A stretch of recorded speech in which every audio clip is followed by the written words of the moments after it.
We can't say enough great things about Terry Minix, the owner of Embassy RV. I know it sounds like I'm gushing, and maybe I am a little, but that is how impressed I was with Terry and his team. When we first arrived, they knew exactly who we were, and immediately told Terry we were there. We really didn't expect him to come out and spend his day with us, just to tour the facilities, but he did. You could tell he was excited and passionate about his work, and you could see his joy talking about his ideas and designs. It came across in his speech, his mannerisms, his expressions, in the way he conducted himself, and in his demeanor. While we toured with him, he was like a kid in a candy store. His enthusiasm was contagious.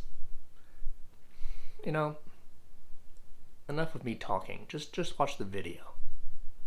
Oh, leave a comment if you want. It's always good to hear from others and start a conversation. Be seeing you.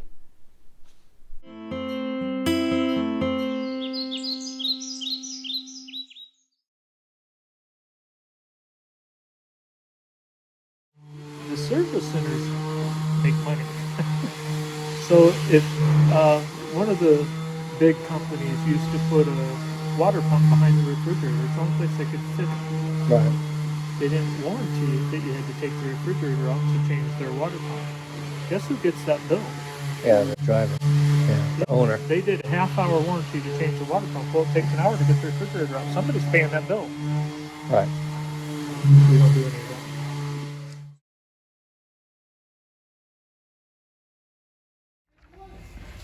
This is just a working model showing how we can take a frame and make something drop over the driver's side of the vehicle.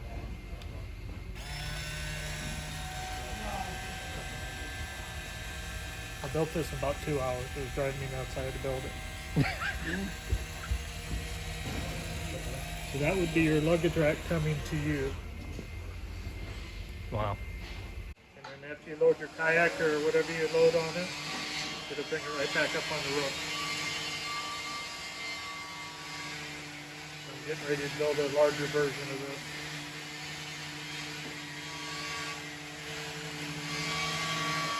And this all goes onto the roof. This will look like a luggage rack on the roof that comes to you. You will not need a ladder. You know, I'm 61 now. A lot of our customers are 60 plus. And the last thing you want to do is carry something 50, 60 pounds up a cheap ladder and have something break and you and whatever you're carrying end up on the ground and you don't get to do what you wanted to do the rest of your life. Right. Yeah. So I think these kind of things are important to make it come to you and not make you climb up on something that tall and try to load a kayak. So we have a 30-pound strut here and we have a 80-pound strut here. So he has that disconnected right now because we're working, getting this fine-tuned. But basically, this will go like this and latch, and it's upside down right now, but that's how the TV latches the ceiling. We have a little strap here that pulls them both of these at once. The TV just comes right out of the ceiling without power. Nice.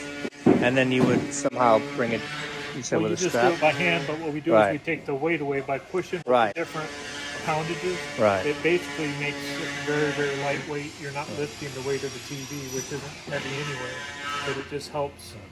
You know, I've got some 80-year-olds and stuff that are able to take 2 fingers and up it goes, and that's kind of the idea of it is. Yeah, I had one gentleman ask, because the TV comes down this way, and so you're in bed or sofa, whatever, you can see it. And he was saying, is there a way to turn the television, because if his wife is asleep, he wants to be able to see it from the stair, from the chairs in the cab. Nothing won't going to turn around. If he wants to do that, he has to build a sportsman style TV and that model. Oh, that will, yeah, you have to have an arm bracket. Spins all the way around and would do those different positions. Like, because in an accident and stuff, I have this created to where that TV is lower than the headrest.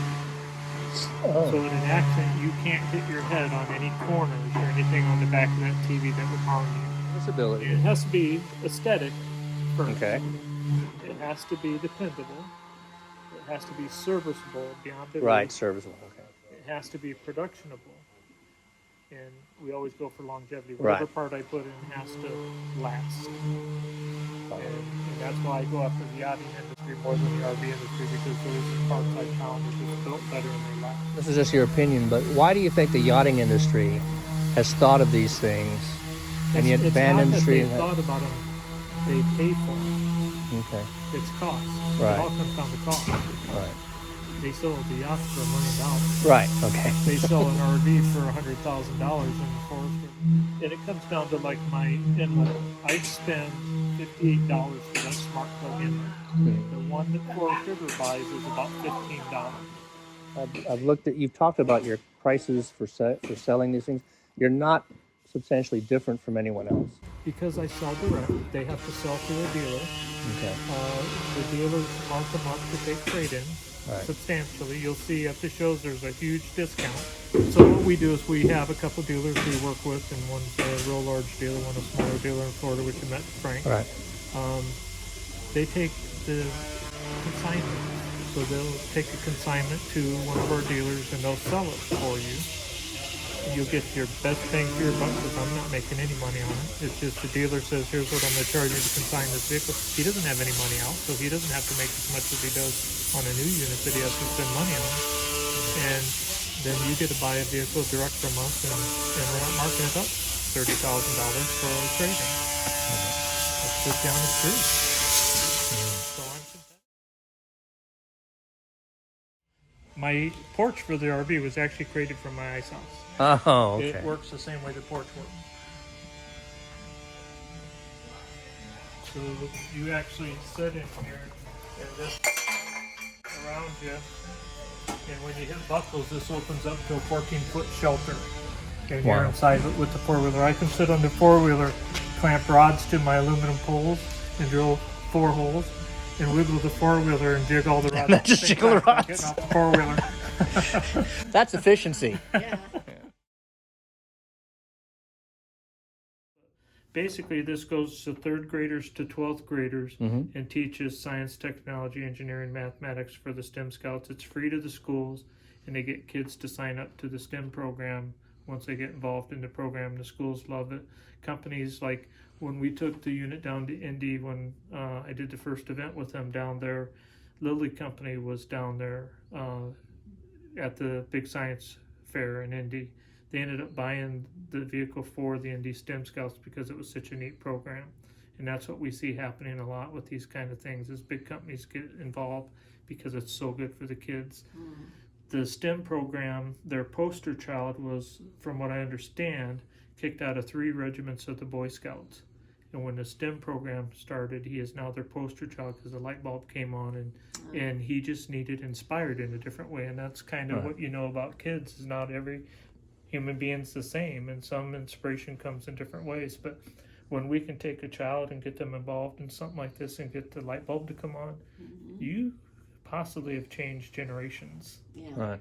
And as teachers, you guys know that when you inspire a child and you get them to not be a problem child and you get them to enjoy life and contribute to life, it changes more than you can imagine. And that's what these kind of vehicles, and so proud of the fact that we build these vehicles. Right. So this is the inside of the stem. Everything in there's waving and curving and no square edges. I wanted the inside to be as much of an experiment as the outside, so we have star galaxies in the ceiling with electro-illuminated lighting, lighting it up, and all kinds of cool stuff in here. So they got to shoot video on how we created the vehicle and some of the electronics, as well as some of the things they teach. We have Robo 3D printers, microscopes, telescopes, all kinds of stuff inside this vehicle for the kids. And every 2 weeks, a new program comes to the coach to teach them new experiments. Wow. This is actually a mobile classroom that we Wow. created for the school system. This has a 55-inch TV outside, so we can have a classroom outside with the big awning outside. Okay. So this opens up in the actually outside classroom. We did 3 of these on the STEM Scout vehicles.